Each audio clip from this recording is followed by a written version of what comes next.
Alkitab Kristen jangan dibandingkan dengan kitab yang sudah gugur jadi kitab suci. Saya Pendeta Tan Honai dari Gereja Alkitab Allah Esa Firman Utama Gaifu. Suatu saat saya berdebat dengan dari non-Kristen.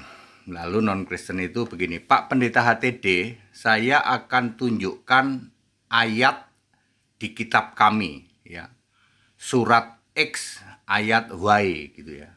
Saya dengerin aja. Begini. Bagaimana tanggapan Pendeta HTD? Mereka sangat kaget. Saya itu jawab begini, sorry ya Pak, sorry bro.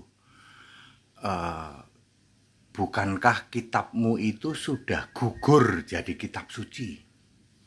Saya tidak akan membahas ya kitab yang sudah gugur jadi kitab suci. Loh, bagaimana kitab kami gugur jadi kitab suci, Pak Pendeta HTD?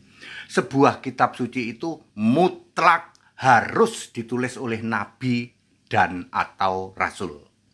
Yesus di dalam Lukas 24 ayat 44 harus digenapi apa yang tertulis tentang aku, about me, about Jesus.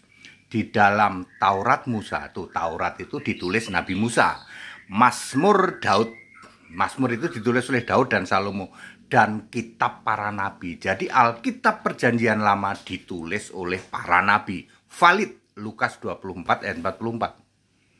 Di dalam Matius 17 ayat 9, Yesus berkata begini, jangan kamu beritakan penglihatan ini, ya, Yesus berubah rupa, ya, kepada seorang pun sampai anak manusia dibangkitkan dari antara orang mati. Yesus memberi perintah, wahai para rasul, jangan kamu beritakan itu maksudnya ditulis. Iya dong, ya kan? Jangan kamu tulis penglihatan ini sebelum anak manusia dibangkitkan. Artinya apa? Yesus menunjuk para rasul lah yang menulis Alkitab Perjanjian Baru. Syarat mutlak sebuah kitab suci adalah harus ditulis nabi dan atau rasul. Masalahnya adalah kitab sampean ditulis oleh nabi atau rasul tidak, bro. Mohon maaf Pak Pendeta HTD, tidak. Ya mohon maaf pula kitabmu gugur jadi kitab suci. Lah kok mau dibanding-bandingkan sama Alkitab? Satu-satunya kitab suci. Ya nggak bisa lah. Ya, nggak bisa kalau dibanding-bandingkan sama satu-satunya kitab suci itu. Ya, tidak bisa ya.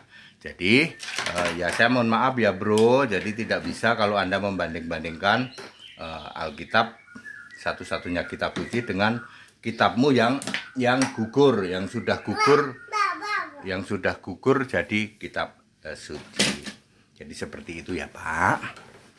Di seluruh dunia ini kitab suci hanya ada satu, yaitu Alkitab. Ya. Silahkan Anda buktikan, sampai kiamat pun tidak akan terbukti bahwa ada kitab lain selain Alkitab. Kitabnya orang Kristen, kitab sucinya orang Kristen yang ditulis oleh Nabi dan Rasul. Itu syarat mutlak Pak, sebuah kitab suci. Ya, itulah gunanya kita toleransi. Jangan dibandingkan Alkitab kitab suci. Jangan dibandingkan dengan kitab yang gugur jadi kitab suci. Tak bisa dibanding semua firman Allah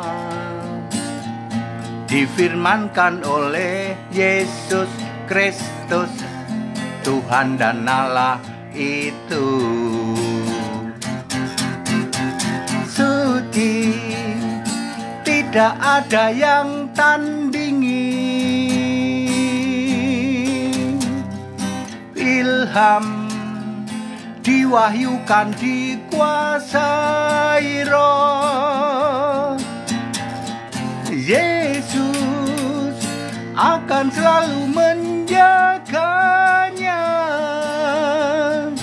tak akan berlalu meski langit lenyap. Jadi very clear, jangan banding-bandingkan Alkitab satu-satunya kitab suci dengan kitabmu yang gugur jadi kitab suci.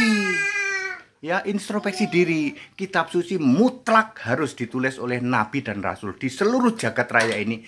Only one scripture, hanya ada satu kitab suci, yaitu kitab sucinya orang Kristen. Apa itu?